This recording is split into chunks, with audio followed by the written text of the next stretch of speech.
Êxodo 19. Exatamente 2 meses depois de saírem do Egito, chegaram ao deserto do Sinai. Depois de levantar acampamento em Refidim, chegaram ao deserto do Sinai e acamparam ao pé do monte. Então Moisés subiu ao monte para apresentar-se diante de Deus. Lá de cima, o Senhor o chamou e disse: transmita esta mensagem à família de Jacó. Anuncie-a aos descendentes de Israel. Vocês viram o que fiz aos egípcios. Sabem como carreguei vocês sobre as asas de águias e os trouxe para mim. Agora, se me obedecerem e cumprirem minha aliança, serão meu tesouro especial dentre todos os povos da terra, pois toda a terra me pertence. Serão meu reino de sacerdotes, minha nação santa. Essa é a mensagem que você deve transmitir ao povo de Israel. Moisés voltou do monte, convocou os líderes do povo e lhes comunicou tudo o que o Senhor havia ordenado. Todo o povo respondeu a uma só voz: faremos tudo o que o Senhor ordenou. E Moisés comunicou ao Senhor a resposta do povo.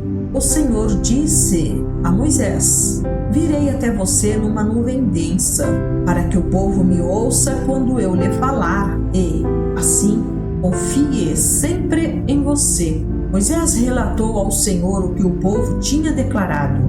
Então o Senhor disse a Moisés: desça e consagre o povo, hoje e amanhã. Providencie que eles lavem suas roupas e estejam prontos no 3º dia, pois nesse dia o Senhor descerá sobre o monte Sinai à vista de todos. Marque um limite ao redor de todo o monte e avise o povo: tenham cuidado, não subam ao monte, nem mesmo toquem o limite. Quem tocar o monte certamente será morto. Ninguém ponha a mão na pessoa ou no animal que ultrapassar o limite. Antes, apedreje-o ou atravesse-o com flechas. Quem cruzar o limite não poderá continuar a viver.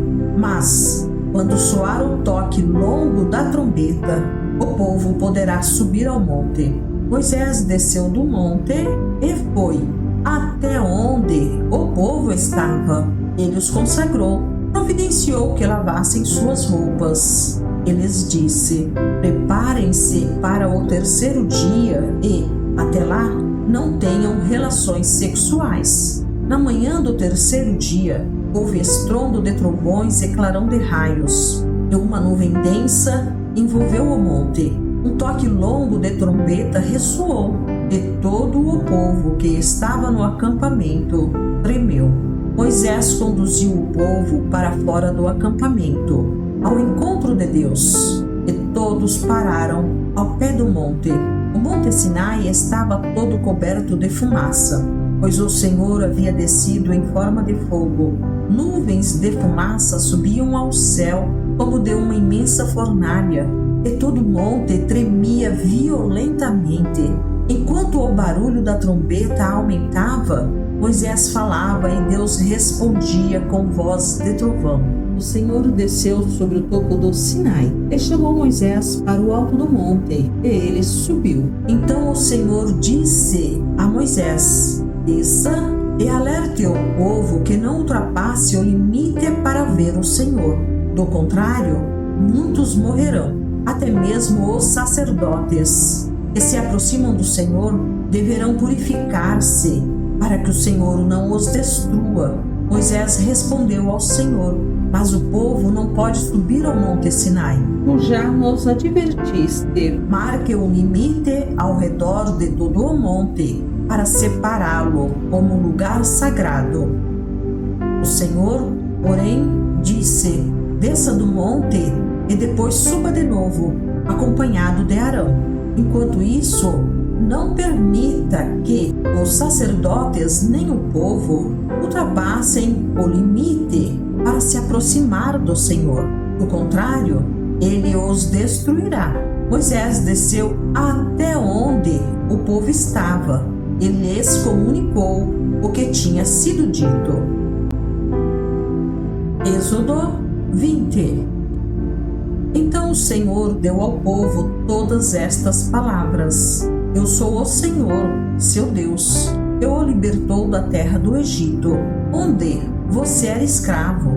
Não tenha outros deuses além de mim.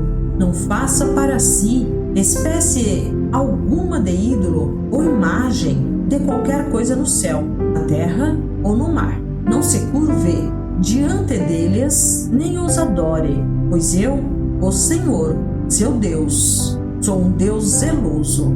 Trago as consequências do pecado dos pais sobre os filhos, até a terceira e quarta geração dos que me rejeitam. Mas demonstro amor por até 1000 gerações dos que me amam e obedecem a meus mandamentos. Não use o nome do Senhor, seu Deus, de forma indevida. O Senhor não deixará impune quem usar o nome dele de forma indevida. Lembre-se de guardar o sábado, fazendo dele um dia santo. Você tem 6 dias na semana para fazer os trabalhos habituais, mas o 7º dia é o sábado do Senhor, seu Deus. Nesse dia, ninguém em sua casa fará trabalho algum, nem você, nem seus filhos e filhas, nem seus servos e servas, nem seus animais, nem os estrangeiros que vivem entre vocês. O Senhor fez os céus, a terra, o mar e tudo que neles há em 6 dias. No 7º dia, porém, descansou. Por isso o Senhor abençoou o sábado e fez dele um dia santo. Honre seu pai e sua mãe, assim você terá vida longa e plena na terra que o Senhor, seu Deus, lhe dá. Não mate, não cometa adultério, não roube, não dê falso testemunho contra o seu próximo, não cobice a casa do seu próximo, não cobice a mulher dele, nem seus servos ou servas, nem seu boi ou jumento, nem qualquer outra coisa que lhe pertença. Quando o povo ouviu os trovões e o som forte da trombeta, e quando viu o clarão dos raios e a fumaça que subia do monte, ficou à distância, tremendo de medo. Disseram a Moisés: Fale você conosco e ouviremos, mas não deixe que Deus nos fale diretamente, pois morreríamos. Moisés respondeu: Não tenho medo, pois Deus veio desse modo para prová-los, e para que o temor a ele os impeça de pecar. Enquanto o povo continuava à distância, Moisés se aproximou da nuvem escura onde Deus estava. O Senhor disse a Moisés: Diga ao povo de Israel: Vocês viram com os próprios olhos que eu lhes falei do céu. Lembrem-se de que não devem fazer ídolos de prata ou ouro que tomem o meu lugar. Construam para mim um altar feito de terra e nele ofereçam holocaustos e ofertas de paz, sacrifícios de ovelhas e bois. Em todo lugar onde eu exaltar meu nome, construam um altar. Eu virei até vocês e os abençoarei. Se usarem pedras para construir meu altar, que sejam apenas pedras inteiras, em sua forma natural. Não alterem a forma das pedras com alguma ferramenta, pois isso tornaria o altar impróprio para o uso sagrado. E não usem degraus para chegarem diante do meu altar, para que a sua nudez não seja exposta. Êxodo 21. Estes são os decretos que você apresentará a Israel. Se você comprar um escravo hebreu, ele não poderá servi-lo por mais de 6 anos. Liberte-o no 7º ano, e ele nada lhe deverá pela liberdade. Se ele era solteiro quando se tornou seu escravo, partirá solteiro. Mas, se era casado antes de se tornar seu escravo, a esposa deverá ser liberta com ele, Se seu senhor lhe deu uma mulher em casamento, enquanto ele era escravo, e se o casal teve filhos e filhas, somente o homem será liberto no 7º ano. A mulher e os filhos continuarão a pertencer ao senhor. O escravo, contudo, poderá declarar: amo meu senhor, minha esposa e meus filhos. Não desejo ser liberto. Nesse caso, seu senhor o apresentará aos juízes. Em seguida, o levará até a porta ou até o batente da porta e furará a orelha dele com um furador. Depois disso, o escravo servirá a seu senhor pelo resto da vida. Quando um homem vender a filha como escrava, ela não será liberta como os homens. Se ela não agradar a seu senhor, ele permitirá que alguém lhe pague o resgate, mas não poderá vendê-la a estrangeiros, pois rompeu o contrato com ela. Mas, se o senhor da escrava a entregar como mulher ao filho dele, não a tratará mais como escrava, mas sim como filha. Se um homem que se casou com uma escrava tomar para si outra esposa, não deverá descuidar dos direitos da primeira mulher com respeito à alimentação, vestuário e intimidade sexual. Se ele não cumprir alguma dessas obrigações, ela poderá sair livre sem pagar coisa alguma. Quem agredir e matar outra pessoa será executado. Mas, se for apenas um acidente permitido por Deus, definirei um lugar de refúgio para onde o responsável pela morte possa fugir. Se, contudo, alguém matar outra pessoa intencionalmente, o assassino será preso e executado, mesmo que tenha buscado refúgio em meu altar. Quem agredir seu pai ou sua mãe será executado. Quem sequestrar alguém será executado, quer a vítima seja encontrada em seu poder, quer ele a tenha vendido como escrava. Quem ofender a honra de seu pai ou de sua mãe será executado. Se 2 homens brigarem e um deles acertar o outro com uma pedra ou um punho, e o outro não morrer, mas ficar de cama, o agressor não será castigado se, posteriormente, o que foi ferido conseguir voltar a andar fora de casa, mesmo que precise de muletas. O agressor indenizará a vítima pelos salários que ela perder e se responsabilizará por sua total recuperação. Se um senhor espancar seu escravo ou sua escrava com uma vara e, como resultado, o escravo morrer, o senhor será castigado. Mas, se o escravo se recuperar em 1 ou 2 dias, o senhor não receberá castigo algum, pois o escravo é sua propriedade.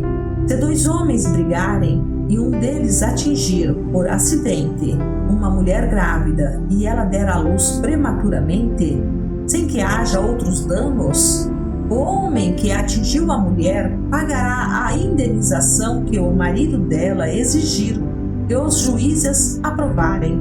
Mas, se houver outros danos, o castigo deverá corresponder à gravidade do dano causado, vida por vida, olho por olho, dente por dente, mão por mão, pé por pé, queimadura por queimadura, ferida por ferida, contusão por contusão.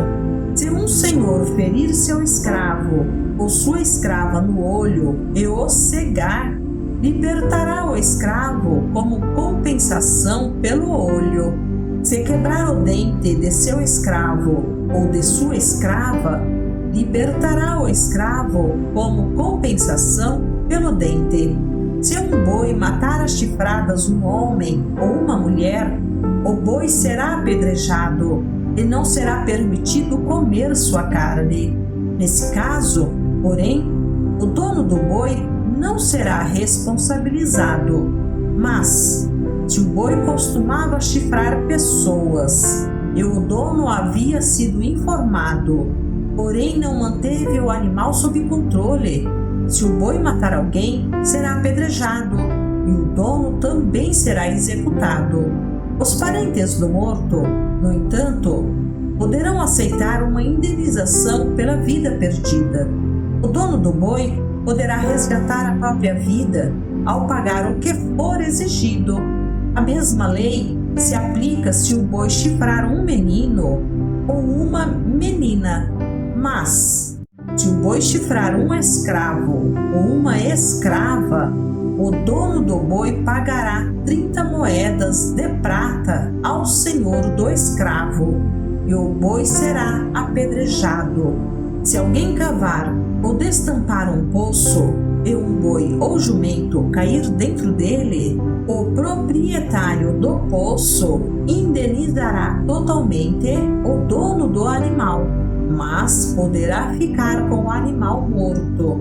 Se o boi de alguém ferir o boi do vizinho e o animal ferido morrer, os donos venderão o animal vivo e dividirão o dinheiro entre si em partes iguais. Também dividirão entre si o animal morto. Mas, se o boi costumava chifrar e o dono não manteve o animal sob controle, o dono entregará um boi vivo como indenização pelo boi morto e poderá ficar com o animal morto.